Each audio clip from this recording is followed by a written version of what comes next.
name is David McLeod. One of my favorite books of all time is Conversations with God. I remember when I first read that book, I felt as if I was being spoken to by a long-lost brother, and I was overjoyed that so much that I had come to believe about life and the universe and God was shared by at least one other being on the planet.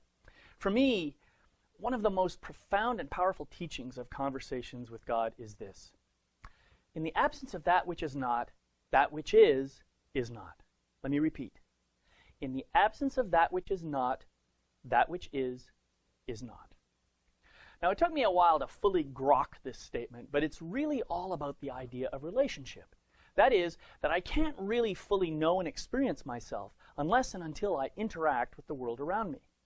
And where did this idea of relationship come from? Well, it all started with all that is.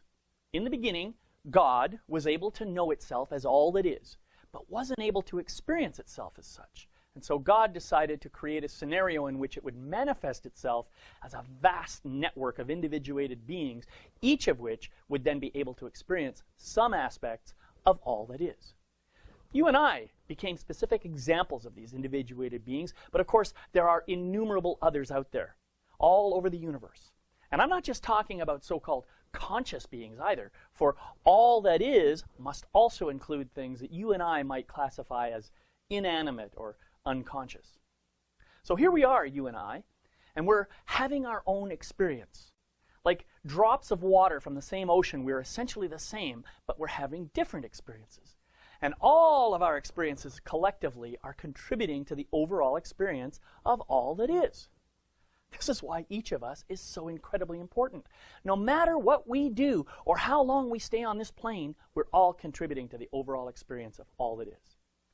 Now, I'm so grateful for this awareness because it has helped me to develop an attitude of unconditional loving acceptance of all beings everywhere.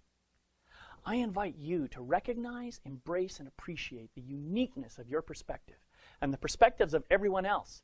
For your perspective and your experience is being woven into the universal tapestry of the experience of all that is. Bless you on your continued